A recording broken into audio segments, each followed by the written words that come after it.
সালামু আলাইকুম। আজকের এই ভিডিওটা বাংলাদেশের সকল প্রাইমারি স্কুলের যারা শিক্ষক এবং শিক্ষিকা আছেন তাদের জন্য অতীব গুরুত্বপূর্ণ, এমনকি আমরা যারা গার্জিয়ান আছি তাদের জন্য গুরুত্বপূর্ণ।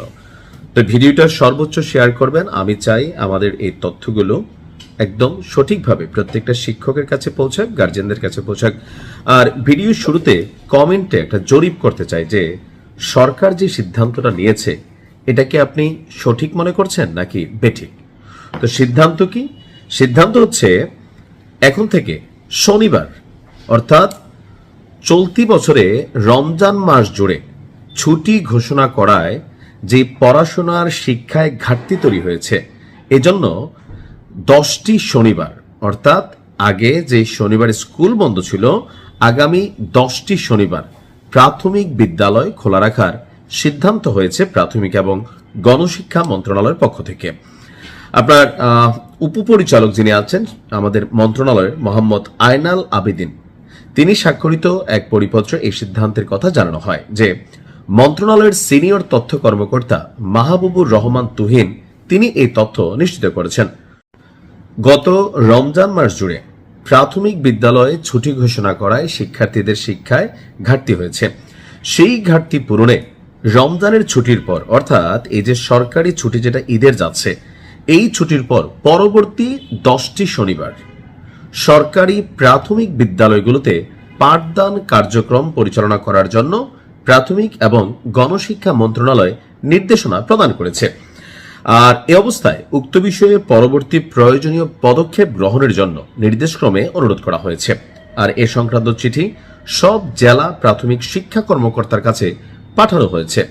তবে এই যে শনিবারে বিদ্যালয় খোলা রাখার যে সিদ্ধান্ত, এটা শুধুমাত্র আগামী 10 শনিবার অর্থাৎ ঈদের পরে যখন থেকে প্রাইমারি স্কুল খুলবে ওই প্রথম 10টা শনিবার আমরা যদি হিসাব করি 10 সপ্তাহ অর্থাৎ 2.5 মাস এই সময়টা থাকবে।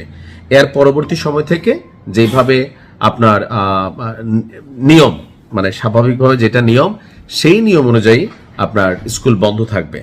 তো আপনি কি ভাবছেন যে সরকারের এই সিদ্ধান্তটা আসলে কতটুকু যৌক্তিক হয়েছে? তা আমার ব্যক্তিগত বিশ্লেষণ হচ্ছে সুন্দর সিদ্ধান্ত হয়েছে। কেননা রমজান মাস জুড়ে এখন বাংলাদেশে বিগত একটা লম্বা সময় আওয়ামী লীগ সরকারের সময় পড়ালেখার যে সর্বশেষ দিকে মানের অবস্থা, শিক্ষাঙ্গনগুলোর পড়ালেখার পরিবেশ, আর ডক্টর ইউনূস সরকারের সময় পোলাপাইন তো পড়ালেখা ভুলেই গেছে, মানে পড়ালেখা যে দেশে আছে আমরাও ভুলে গেছি, পোলাপাইনও ভুলে গেছে। তো এই টোটাল এই লম্বা সময়ে শিক্ষা খাতে যে ঘাটতিটা তৈরি হয়েছে সেটাকে পূরণের জন্য সরকারের আরো কিছু পদক্ষেপ আমার মনে হয় নেওয়া উচিত। প্রথমত নকল বন্ধ করতে হবে। পুরো জাতি অটো পাস নকল পাশে পরিণত হয়ে গেছে। এর পাশাপাশি শিক্ষা খাতকে আরো একটু আধুনিক করতে হবে। অর্থাৎ আমাদের যে প্রচলিত শিক্ষা ব্যবস্থা, এই ব্যবস্থাতে অনেক কিছু ঘাটতি আছে। আমরা যারা পৃথিবীর উন্নত রাষ্ট্রগুলোতে গিয়ে পড়াশোনা করেছি, আমরা দেখেছি কিভাবে আপনার ওইসব দেশের পড়াশোনা করা হয় একদম প্রাইমারি বিগিনার লেভেল থেকে।